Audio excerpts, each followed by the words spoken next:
Cinquième et dernier opus de notre série Pourquoi prie-t-on au culte? Aujourd'hui, la bénédiction.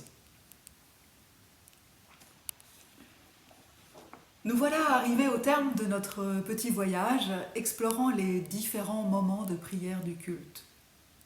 Le culte se termine. Nous allons rentrer chez nous, ou tout au moins retourner à nos occupations habituelles. Et c'est le moment de ce que l'on appelle l'envoi. Le moment où nous sommes envoyés, renvoyés chez nous, après ce temps passé ensemble dans la présence de Dieu. L'envoi commence classiquement par « Allez ». Par exemple, « Allez dans la paix du Seigneur ». Et l'Assemblée peut répondre « Nous rendons grâce à Dieu ». Ou bien un autre envoi « Allez maintenant annoncer l'Évangile en paroles et en actes. Ayez le souci de la justice, de l'amour et de la paix. Allez avec la promesse de rencontrer Jésus-Christ parmi les plus petits de nos frères et de nos sœurs. » L'envoi, c'est une façon de dire que nous ne sommes plus tout à fait les mêmes qu'en arrivant au culte. Puisque nous avons reçu, pendant plus d'une heure, nous sommes appelés à partager ces dons et à les faire rejaillir autour de nous. Après l'envoi vient la bénédiction finale. Ce n'est pas une prière au sens propre, c'est bien plus que cela. Cela résume tout le culte et toutes les prières dites jusque-là. Il s'agit de dire, d'entendre, de recevoir, d'accepter la bénédiction de Dieu sur nous, sur chacun de nous, en réalité, puisque par sa parole de bénédiction, Dieu dit que nous sommes chacun et chacune un être unique, reconnu par Dieu, comme son enfant, et appelé par son nom. Les liturgies luthériennes et réformées peuvent éventuellement différer dans la forme. Habituellement, chez les réformés, cette bénédiction se dit au subjonctif. Elle est un souhait que le célébrant porte. Frères et sœurs, que Dieu vous bénisse et vous garde. Cette formulation met en avant la promesse de Dieu, cette certitude toujours encore à réaliser. Alors que chez les luthériens, le célébrant affirme que Dieu nous bénit. Il dira « Frères et sœurs, Dieu vous bénit et vous garde », insistant ainsi sur l'expérience de l'accompagnement permanent de Dieu. Mais les pratiques ne sont pas figées et l'usage du subjonctif ou de l'indicatif existe partout. L'important, je crois, c'est que, quelle qu'elle soit, qui que soit celui qui la donne ou celui qui la reçoit, la bénédiction reste celle de Dieu. C'est un peu comme l'électricité. On ne peut pas la stocker, la garder pour soi.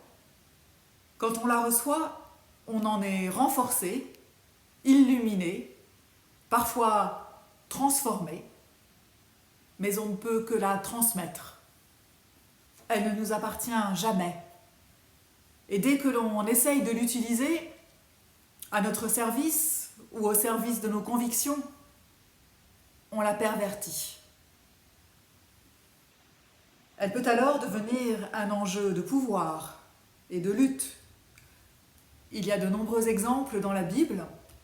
Par exemple, le conflit entre Jacob et Ésaü dans le livre de la Genèse.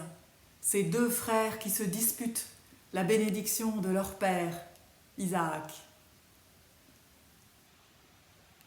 Dans la Bible, dans le livre des Nombres, Dieu lui-même nous fournit un très beau texte de bénédiction.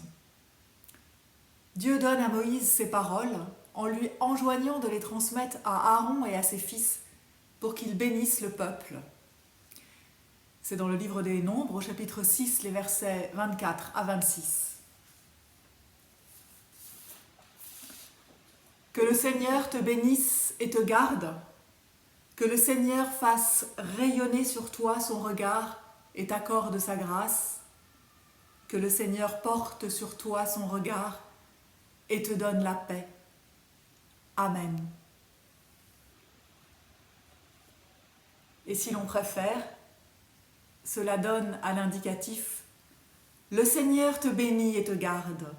Le Seigneur fait rayonner sur toi son regard et t'accorde sa grâce. Le Seigneur pose sur toi son regard et te donne la paix. Amen.